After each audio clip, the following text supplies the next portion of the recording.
आज हम लोग पढ़ेंगे क्लास 12 केमिस्ट्री का चैप्टर 2 का पार्ट 3, जिसमें हमारा आज का टॉपिक है मोलरता समीकरण। मोलरता समीकरण हमारा होता है M1V1 = M2V2, जहाँ M1 पहले की मोलरता, V1 पहले का आयतन, पहले विलयन का आयतन, M2 दूसरे विलयन की मोलरता, V2 दूसरे विलयन का आयतन। जिसमें एक हमारा प्रश्न भी दिया है, जिसमें हमें V1 = 50 ml लिख लेते हैं। V1 = 50 ml, M1 = 0.2 m, ये 0.2 मोल है, मीन्स मोलरता ये हमारी, और V2 हमारी है 500 ml, और M2 हमें ज्ञात करनी है। M2 हमें ज्ञात करनी है। ओके, तो मोलरता समीकरण लगा देंगे। वही वो होता है हमारा M1V1 = M2V2। जिसमें हमें M2 याद करना है तो M2 को पक्षांतर कर लेंगे, तो हमारा हो जाएगा M2 = M1V1/V2। ये हमारा हो जाएगा सूत्र। इसी में हम वैल्यू पुट कर देंगे और निकाल लेंगे। ओके, तो पुट करते हैं। M2 = M1V1, M1 कितना है 0.2, V1 कितना है 50 अपॉन V2 है हमारा 500। ये कटा मेरा 10 बार में, तो हमारा आ जाएगा 0.02 मोल। ये हमारी दूसरे की मोलरता, तो M2 बराबर आ गया 0.02 मोल। ओके, ये हमारा हो गया आंसर। अब हम लोग पढ़ेंगे अगला प्रश्न। अगला प्रश्न है हमारा, उसी पर है, सेम कॉन्सेप्ट पे। 2 मोलर HCl विलयन के 200 मिलीलीटर में जल मिलाकर आयतन 500 मिलीलीटर बनाया जाता है। सॉरी, प्रश्न अधूरा है, इसमें हमारा पूछेगा तो नए विलयन की मोलरता क्या होगी, ये हमसे पूछ रहा है। तो वही काम लिख लेते हैं। M1 = 2 मोल, M2 हमें ज्ञात करना है, V1 = 200 ml, और V2 = 50 ml। ओके, तो वही लगा देंगे और हमारा देखिएगा आंसर आ जाएगा वैल्यू पुट करने पर। अब हम अगला टॉपिक देख लेते हैं, जो है हमारा भार प्रतिशतता। भार प्रतिशतता, इसको हम कैसे कहते हैं? इसे निम्न प्रकार से परिभाषित किया जा सकता है। भार प्रतिशतता बराबर विलयन में उपस्थित अवयव का द्रव्यमान बटे विलयन का कुल द्रव्यमान अवगुणे 100। इससे हमारा हम किसी भी अवयव की प्रतिशतता ज्ञात कर सकते हैं। जैसे हमारा प्रश्न देख लीजिए, 10 ग्राम A व 15 ग्राम B को मिलाकर मिश्रण बनाया जाता है। A व B की प्रतिशतता ज्ञात कीजिए। जैसे हम इसमें A की पूछ रहा है, तो पहले हम निकालेंगे कुल द्रव्यमान A का, मतलब टोटल पहले A का लिख लेते हैं। A बराबर 10 ग्राम, B बराबर 15 ग्राम, और टोटल निकालेंगे। टोटल हमारा हो जाएगा 25 ग्राम। अब हमें जिसकी पूछ रही है उससे निकाल लेंगे। जैसे हमें A की प्रतिशतता पूछ रही है, परसेंटेज बराबर अवयव का द्रव्य जिसका पूछ रहा है A का कितना है हमारा 10, और टोटल कितना है? टोटल है हमारा 25, और प्रतिशत के लिए 100% से गुणा। ठीक है, तो 25 से कम 25, 25 चौका 100, तो हमारा आ गया 40% आंसर। तो A का हमारा निकल के आ गया, A बराबर 40% है विलयन में। ओके, अब हम निकालते हैं B का। तो B का प्रतिशत बराबर हमारा कितना हो जाएगा? ऊपर रखेंगे हम 15 और नीचे तो 25 ही रहेगा, क्योंकि कुल द्रव्यमान तो सेम ही रहता है। 100 से गुणा कर देंगे, 100% से गुणा, 100% से B प्रतिशत बराबर 15/25 गुणे प्रतिशत के लिए 100 से गुणा। ठीक है, 25 से कम 25, 25 चौका 100, 15 चक्कू 60% हमारा आ गया। ओके, तो ये आप निकाल सकते हैं आसानी से। अब अगला हमारा है मोलरता और नॉर्मलता में संबंध। Relation between molarity and normality. इसका हमारा फार्मूला होता है नॉर्मलता बटे मोलरता बराबर विस्थापनीय H+ और OH- आयनों की संख्या। नॉर्मलता को हम N से प्रदर्शित करते हैं और मोलरता को कैपिटल M से। ये बराबर H+ और OH- आयन और OH- आयन की नंबर। ओके, अब हम लोग इसी प्रश्न देख लेते हैं। 3 मोलर H2SO4 विलयन की नॉर्मलता ज्ञात करो। नॉर्मलता ज्ञात करनी है तो सूत्र होता है नॉर्मलता बटे मोलरता बराबर विस्थापनीय H+ और OH- आयनों की संख्या, नंबर ऑफ N। तो इसमें हमारी मोलरता तो दी है, इसमें हमारी मोलरता दी है M बराबर 3, N बराबर ज्ञात करना है और हमें क्या दिया है, और हमें H+ हमारे कितने हैं 2, H2 है तो हमारे H+ कितने हैं 2, N बराबर हमारे हो जाएंगे 2। पुट कर दीजिए, आ जाएगा। तो नॉर्मलता हमको ज्ञात करनी है, मोलरता हमारी 3 है और विस्थापनीय हमारे H+ और OH- आयनों की संख्या कितनी है, He+ है तो आएगी हमारी 2। मल्टीप्लाई कर दीजिए, क्रॉस मल्टीप्लाई तो हमारा आ जाएगा।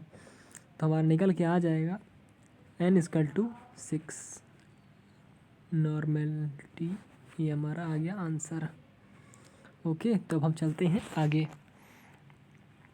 देख सकते हैं आप लोग, अगला टॉपिक है हमारा मोललता। मोललता हमारी क्या होती है, मोललता हमारी होती है किसी विलयन के 1 लीटर में उपस्थित किसी विलायक के 1 किलोग्राम विलयन में उपस्थित विलेय के मोलों की संख्या को विलयन की मोललता कहते हैं। सॉरी, यहाँ पे गड़बड़ है, यहाँ पे हो जाएगा हमारा मोललता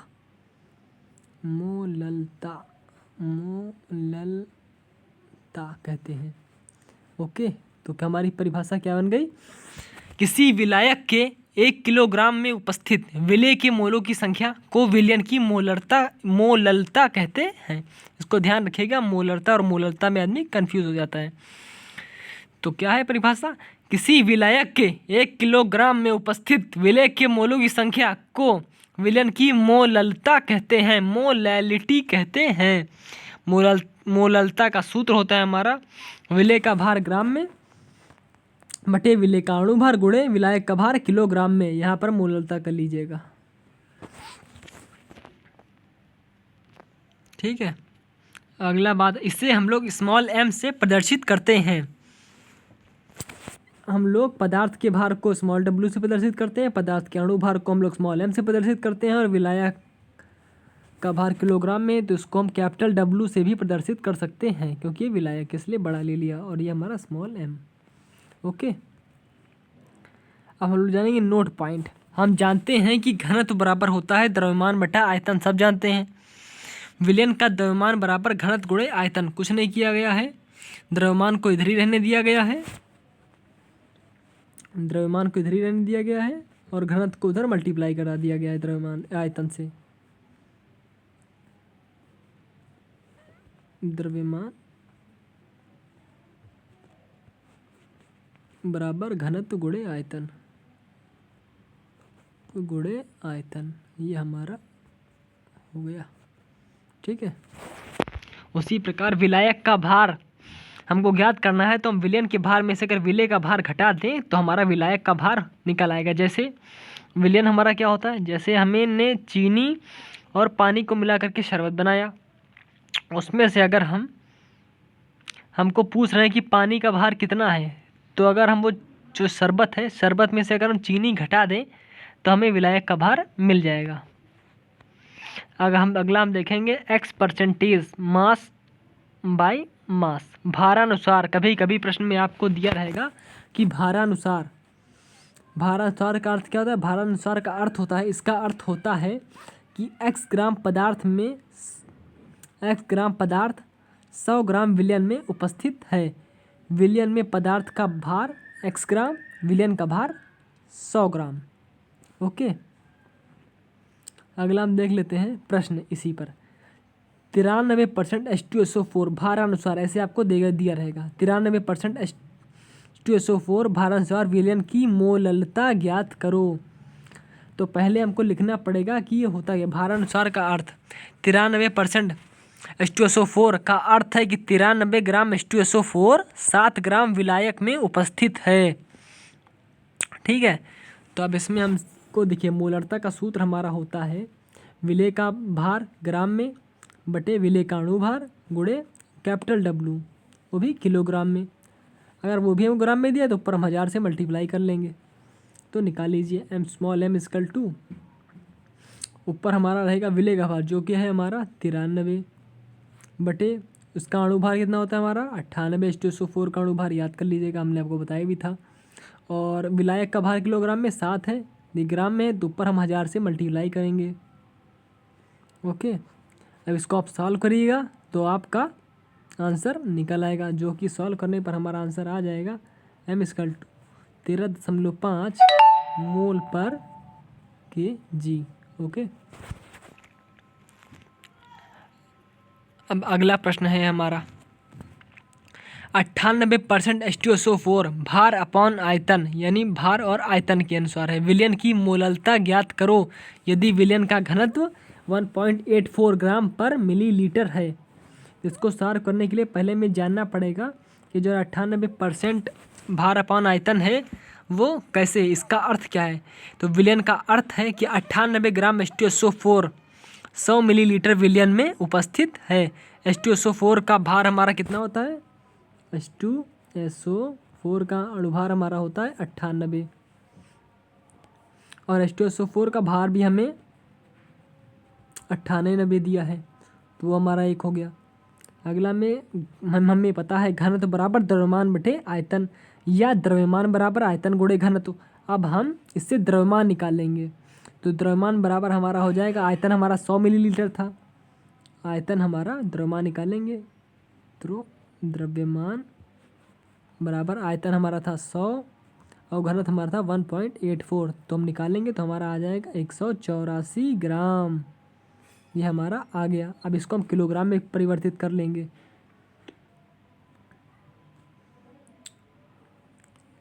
विलायक का भार, हमें विलायक का जो 184 आया है वो हमारा विलयन का भार है। अब विलयन के भार में से हम विलेय का भार घटा देंगे, विलेय का भार 98 है, तो विलायक का भार मीन्स कैपिटल W हमको ज्ञात करना है, तो हमें विलयन का भार घटाना पड़ेगा। विलयन का भार 184 और माइनस 98, तो हमारा आ जाएगा 86 और इसको हम किलोग्राम में परिवर्तित करने के लिए 1000 से भाग करते हैं। 1000 से भाग करेंगे तो हमारा आ जाएगा विलायक का भार बराबर 0.086 किलोग्राम। ये हमारा हो गया। अब हमारा निकल आया विलायक का भार और हमें विलायक का भार ही चाहिए था, बाकी सब हमको पता ही था। मोलरता का सूत्र भार बटे अणुभार, भार हमारा 98, अणुभार भी 98 और विलायक का भार हमने निकाला 0.086 से। इसको सॉल्व करिए यहाँ से यहाँ तक और ऊपर हटा के 3 जीरो बढ़ा लीजिए, इसको भाग कर दीजिए तो आपका आंसर आ जाएगा। ये आपका थोड़ा हम सॉल्व कर दे रहे हैं।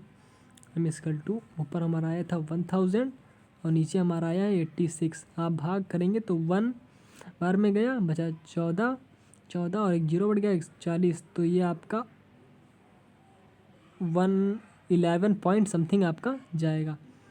आप इसको देख लीजिएगा,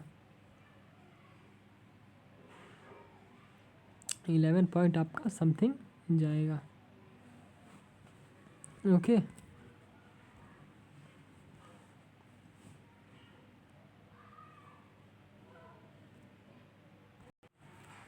ओके।